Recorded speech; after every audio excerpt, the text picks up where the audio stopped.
Decades of lead and zinc mining left a toxic legacy, contaminating a 40-square-mile area of Ottawa County in far northeast Oklahoma. The area has been designated the Tar Creek Superfund site since 1983. Over the past 3 decades, 2 News Oklahoma's Kathy Tatum chronicled efforts to clean things up, efforts still nowhere close to finished. In the late 1800s, lead and zinc mines sprang up all across a 3-state area where Kansas, Missouri, and Oklahoma meet. Lead pulled from the ground used to make about 90% of the ammunition used by the U.S. in World Wars I and II. Waste called chat from the massive underground mines soon grew into massive mounds above ground. During the mining heyday, the town of Picher swelled to more than 20,000 people, its homes hugging the chat piles. This giant aerial map taken in 1927 really shows the scope of mining in this area. This central part up here is Picher, this is Commerce down here, and every one of these white splotches that you can see, that's a chat pile. By the 1970s, the mines shuttered.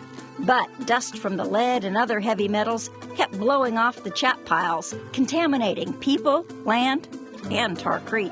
Lead poison is especially hazardous to children, causing developmental delays and learning disabilities. The scope of contamination so extensive, in 1983, the Environmental Protection Agency declared the Tar Creek portion of Ottawa County a Superfund site. I feel really sad about it. Rebecca Jim founded LEAD, Local Environmental Action Demanded, to fight for the area's cleanup. Once it was discovered that our children, 1/3 of our Indian children were lead poisoned, we thought we probably ought to get organized.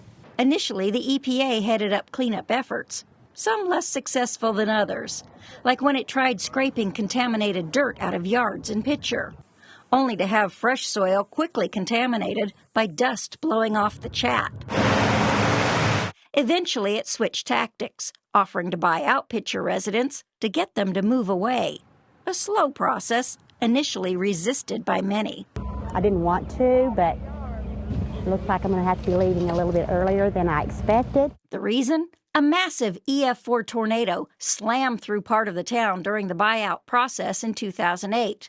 Killing 6 and destroying 160 homes. Eventually, I think there were 36 buyout offers that were actually rejected. The other businesses and residents accepted those buyouts. Around 900 or so. Today, the best way to see what's left of Picher, and there isn't much, is to do it by drone. Compare that to this photo from the height of the mining era. In 2014, Oklahoma's Department of Environmental Quality took over overseeing the cleanup process. But we don't actually conduct the cleanups themselves. So we have contractors and we partner with OU and different entities to help determine what the appropriate remedy is going to be and kind of design that. One of those projects designed by OU is in Commerce. It's where orange, sludgy, contaminated water bubbling up from an old mine passes along these baffles, allowing the heavy metals to settle out. Hey, we saw that orange, icky water as it was coming up out of the mine. Well, after it's gone through the entire cleaning process, it comes out here with about 99% of all that yuck taken out of it. Now cleanup efforts are divided into 5 categories: groundwater contamination, residential contamination, mining labs chemicals. That was completed, I think, sometime in the 1980s under EPA's supervision. Chat piles, and surface water and sediment contamination, which is still in development right now. It's estimated only about 10 million of the 120 million tons of chat have been cleaned up. EPA estimates probably another 50 years to get it completely remediated. After all these years, I don't think that's good enough. In terms of the efforts that have been put in to clean up here, how do you rate them? Not good enough, not fast enough.